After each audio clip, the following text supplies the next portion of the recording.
I've never run around Hollywood looking for work because I'm a sensitive person, and it has, for me, it brings back the auction block. Black was a problem for black performers. Has it been a problem for you, Diane? Being black is not a problem for a black person. Being black is a problem for the community that doesn't understand that you are a human being. I want you to know that I feel that I would have had a different career had I not been black. And I probably would have done more films. I was very grateful when I was offered Claudine, and couldn't believe it, astonished, when I was nominated for an Academy Award as Best Actress.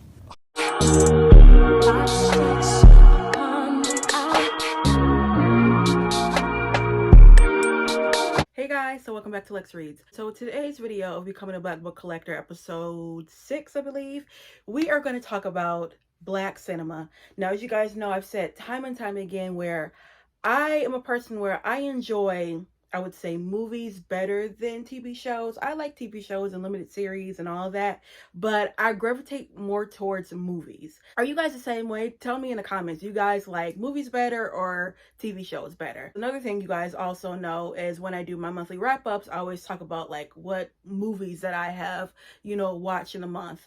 And usually I'm watching 1, 2, 3, 4. I'm gonna watch a movie every month, basically, okay, or even more. That's how much I love, like cinema and movies. But my inspiration of really just digging into this genre, especially, black cinema and movies and films and TV shows, was actually a film that I watched recently, which is one of my favorites, and it's called Claudine. Now, this was in 1974, starring Diahann Carroll and James Earl Jones. And Diahann Carroll actually was nominated for an Academy Award for playing Claudine. This is a recent collection series that they came out with, I want to say about 2 years ago. Background of this movie is it's about a woman named Claudine Price. Claudine is 36 years old. She has 6 children. Has been married twice.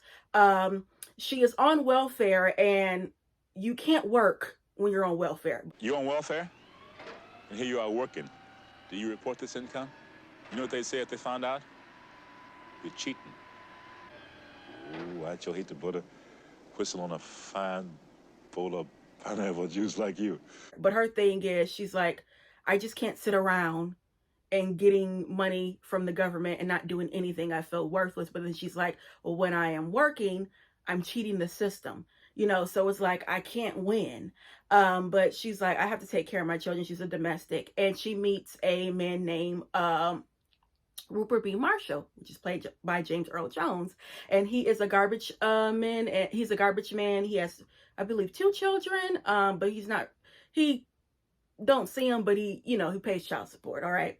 And they, get together, and you just see how everything goes. So by watching this, it just sparked my interest into really excavating, black cinema. Of course, y'all know I had to bring out the books. And a couple of books that I focused on, mainly it was this, which is Colorization, 100 Years of Black Films in White Worlds by Will Haygood.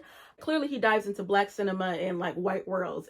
And one movie that he talked about is The Birth of Nations, which I believe that came out in 1915, which if you have seen that, Lord, it is, it is a mess. At the NAACP, they, protested it, and it said in New York, NAACP officers, among them W.E.B. Du Bois, went to City Hall to meet with the mayor and demand that city theaters not show the movie. Their effects failed. When the movie opened in New York City, the crowds were huge. But it says after 10 months, the NAACP was successful in keeping the movie from showing in the state of Kansas. They played a huge part in, black cinema and films and things like that, because if there was, a film that didn't portray blacks in the right light, they would protest. And some effects, a lot of times, think the outcome, it wouldn't change, but their thing is, we're putting it out there, we're letting people know that we don't agree with this. And they even sometimes had to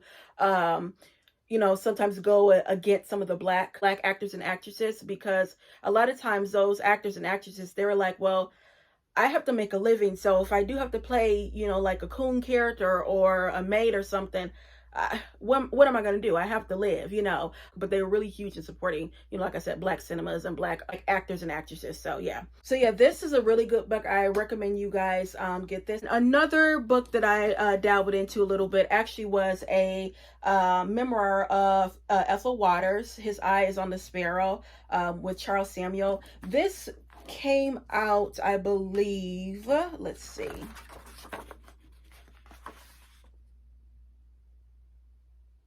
1951, and it's such a good copy, and it has like the pictures. This was actually her. I love her in a movie called Pinky, which I have that DVD. Like, and this came out in, oh, when did Pinky come out? 1949, and this is about a young girl named Pinky, and she is biracial, but she's passing, and she comes back to visit her grandmother, who was played by Ethel Waters. She was clearly a black woman. Clearly she's like a domestic. Pinky goes back, like I said, to visit her grandmother, like in a small little town, because she's educated, she's a nurse, and she ends up befriending and basically helping a wealthy woman in their town. It was played by Ethel Barrymore. What am I then? You tell me. You're the ones that set the standards, you whites. You're the ones that judge people by the color of their skins. Well, by your own standards, by the only ones that matter to you, I'm as white as you are. But also, too, she is engaged to a white man, and I think in the beginning he didn't know that she actually was black. And then, you know, he learns or whatever. But it was a really good movie. It's black and white. And this actress, Jean Crane, she actually is white. She's fully white. But yeah, I love these. So let's get into some actors and actresses that is like not really well known. I have some that is kind of well known and some that is not. So when it comes to like black actresses, you know, back in like the golden age or whatever, like what's the golden age? 1930s to 1940s. Well, 1930s to about 1969, they said. But you know, when it comes to black actresses during that time, it's like, okay, Dorothy Dandridge is number one. Who else? You know, obviously Ethel Waters, Hattie McDaniels, of course, Juanita Moore, she was in Imitation of Life. These are ones I'm just thinking out of the top of my head. But you guys know I want to learn about some more actors and actresses, and girl, I had so much fun because not only did I learn about their lives and their careers, but I also watched some movies. Girl, I was up here watching everything, okay? All right, so let's get into like I said, the actors. All right, first we are going to start with Ethel Pierre. Now, she was one of the first African-American silent screen actresses to transition into sound Hollywood films.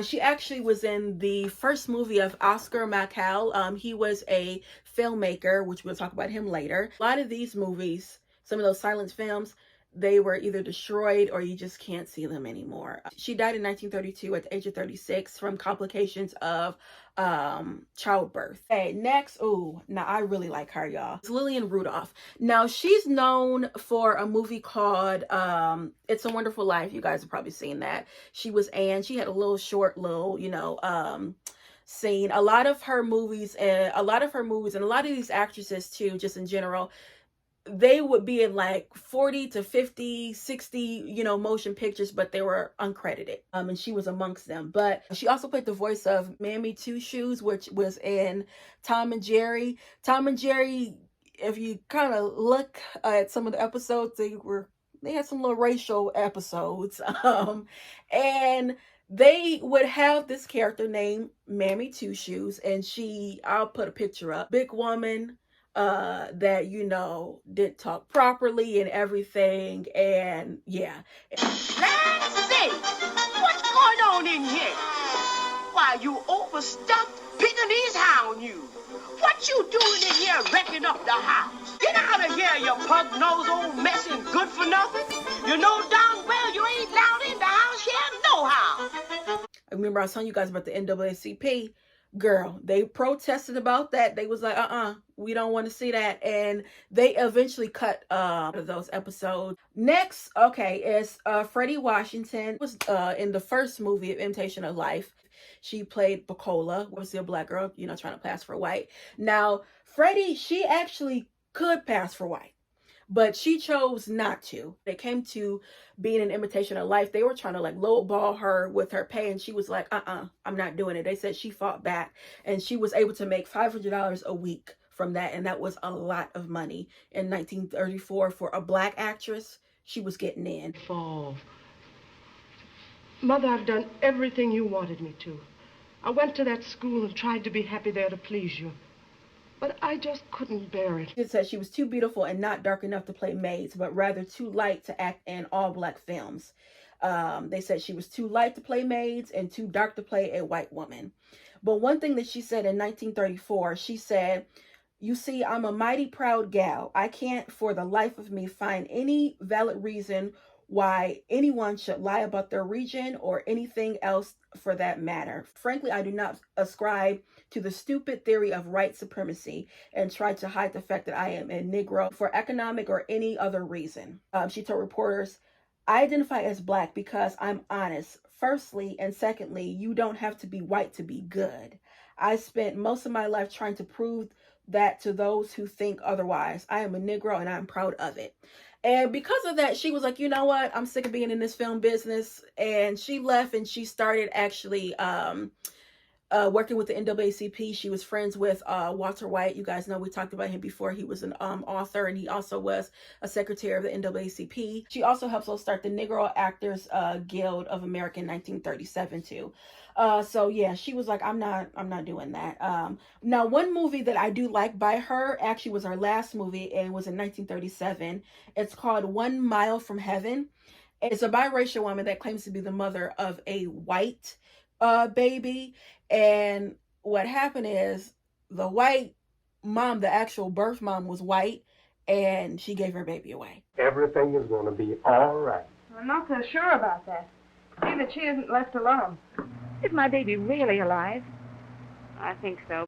And a reporter, you know, kind of finds that out, and she helps like the birth mom like trace the baby or whatever. It was really good. I actually really did like it. So yeah. Teresa Harris, she was in a movie called Babyface.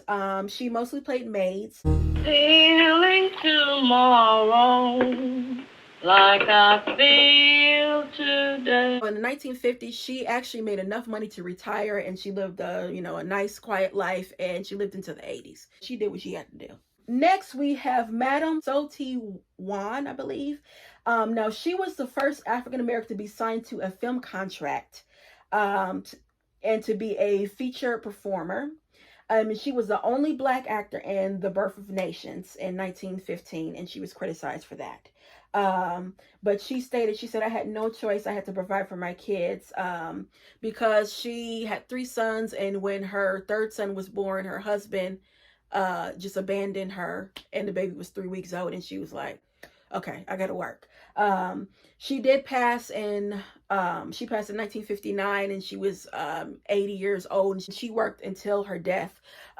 She was in over 30 films, a lot of them, in over 50 films, a lot of them she's is uncredited, and she mostly played maids and things like that. So yeah. Next, we have Ethel Moses. Now, she was a singer and dancer who got into acting, and she was in a movie called Temptation, which that was in 1936, and it was the first nude scene in African-American films. And she looks nude, but they would consider it nude. Back then they would consider it nude. Here, today it's like, not really, it was kind of sheer or whatever, but she wasn't fully nude. But like I said, in those times, they was like she was nude. They called her the Black Jean Harlow, because she did kind of favor her. She left show business in 1940. She was like, I don't want to do this no more. A lot of these actors and actresses, they end up leaving, the film industry because they could not get the roles that they clearly wanted. It was stereotypes. You're only playing maids and servants, Also, too, they weren't paying them right, and they was like, I'm just not doing that. So a lot of the actors, if you notice, they retired early, or they just like left and basically got like a traditional job. All right. Next is Francine Everett. Now, she was known as a beautiful woman in Harlem. Take it easy. Dude, we just got into this town and we can't take no chances. Oh, shut up. What do I care about Mac? He's only the manager of the show. I'm the star. I'm the big shot around here. Nobody tells me what to do. And she was the first African-American to perform Shakespeare on screen. She ended up retiring and working at like a clinical job in a hospital. And then she ended up passing at a nursing home. So, yeah. And next we have Rex Ingram, which he actually was married to him. Now, in 1962, he became the first African-American actor to be hired for a contract role on a soap opera. And he also was in Huckleberry Finn, the 1939 version. Gosh, I didn't know it was your fire. I just followed the footprints like an Indian scout. Say, what are you doing here? You wouldn't tell on me if I was to tell you. I run off. Jim. I had to, Huck. I had to. Now, his career, he kind of diminished because he got arrested in the 40s. They said that he had taken a young girl, transported a young girl to New York. Proper Activities was basically a prostitute. So he had a little problem. Next is Dorothy Van Eagle. Now she was one of Oscar McCall's favorite, basically like actors in his films. She was in 4 of his films. Now they said her long hair made her desirable. She had really pretty long hair. Oh, Mother. You frightened me.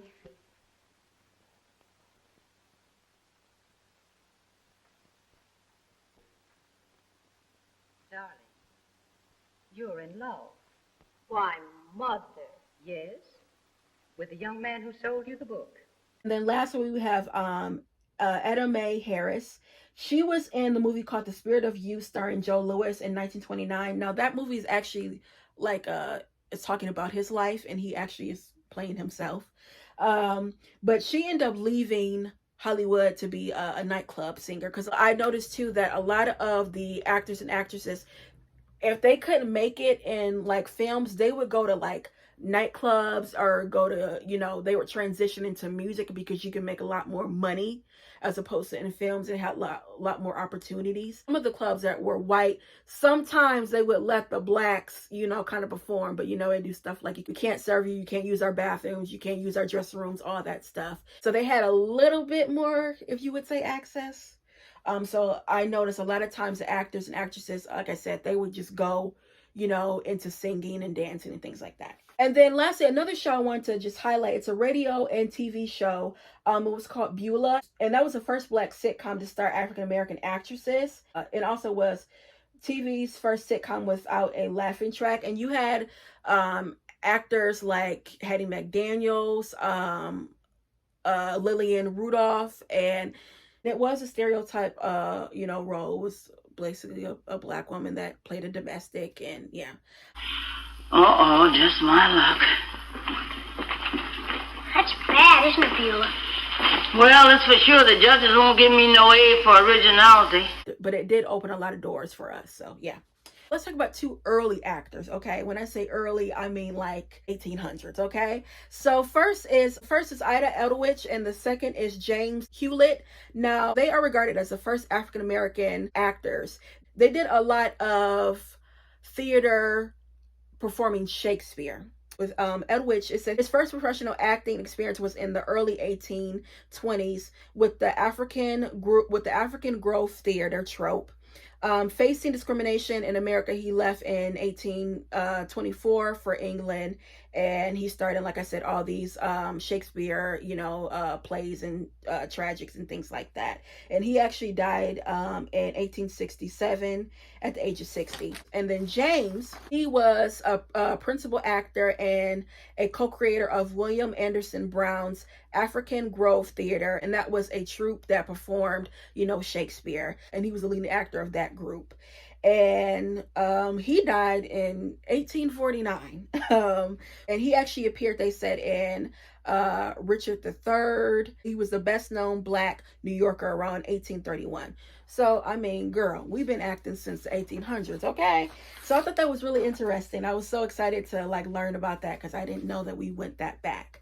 Let's go back to, what's this? This is still 1800s.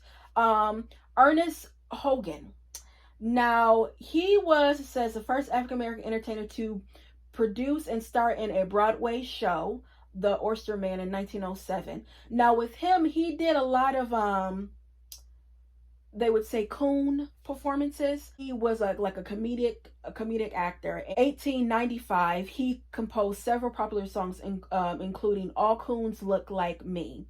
The success of the later songs created many derogatory imitations known as coon songs because of their use of racial and stereotypical images of blacks. They said he was considered one of the most talented performers and comedics of his day. Contribution to the racist coon songs craze haunted him before his death. He stated that he regret using the racial slur in his songs. He was basically like the front runner when it comes to coons. But again, I've noticed a lot of these actors, I don't fault them because they were making a living. Okay, this is what they did for a living. This is how they fed their families. This is how they lived. And there was no choices. You know what I mean? There was no avenues as it is today. So I don't fault them. You know what I mean? Ernest had to make a living and he did. So yeah. Okay, two other people I want to highlight is actually George Walker and Bert Williams. But they were in the vaudeville era. I don't think I'm saying that right. Which basically is like a comedic kind of work or whatever.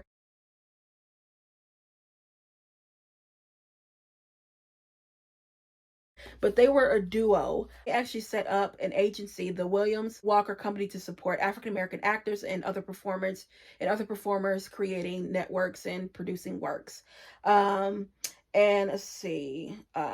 And they said they were the most prominent figures of the minstrel era and famous duo. Now, Bing Crosby and Bob Hope, they stole some of their material.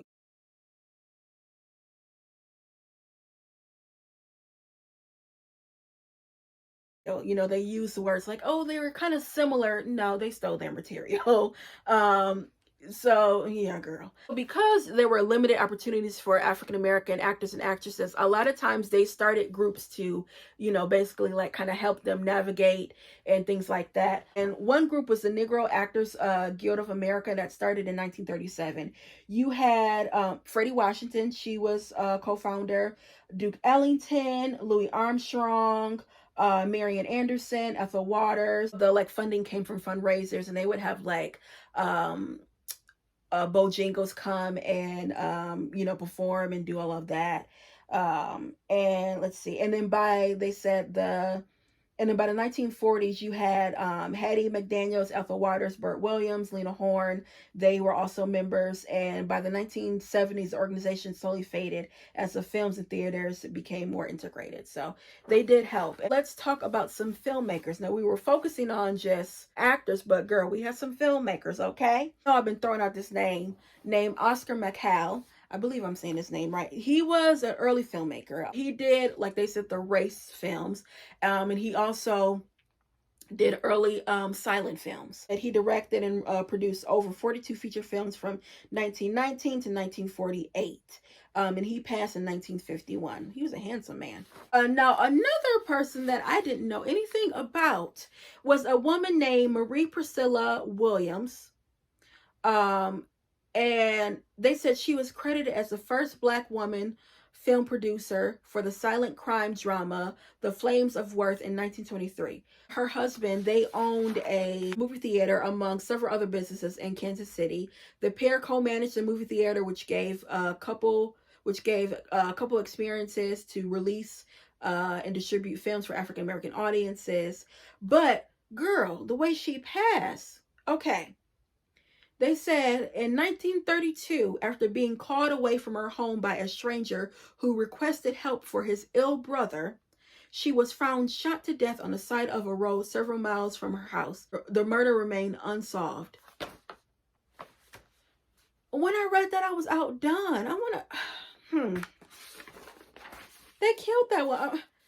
And they never opened the case. They don't know what happened or anything like that. Girl, that's giving me Emmett Till vibes. I don't know.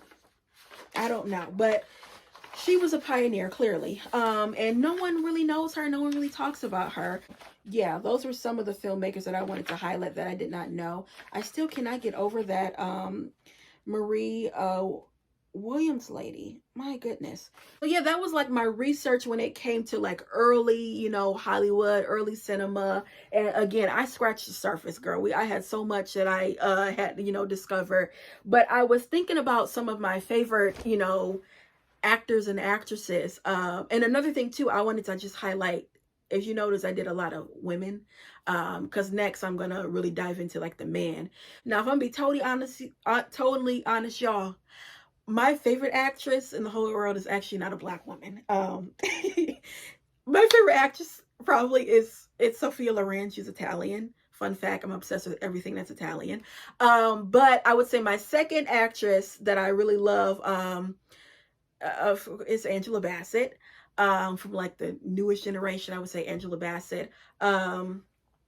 Who else I love? I love, obviously, Diane Carroll. Claudine is probably my favorite movie by her. I also love her in a Sally Hemings movie, which is really good as a TV movie. Obviously, Dorothy Dandridge. Pearl Bailey, love Pearl Bailey.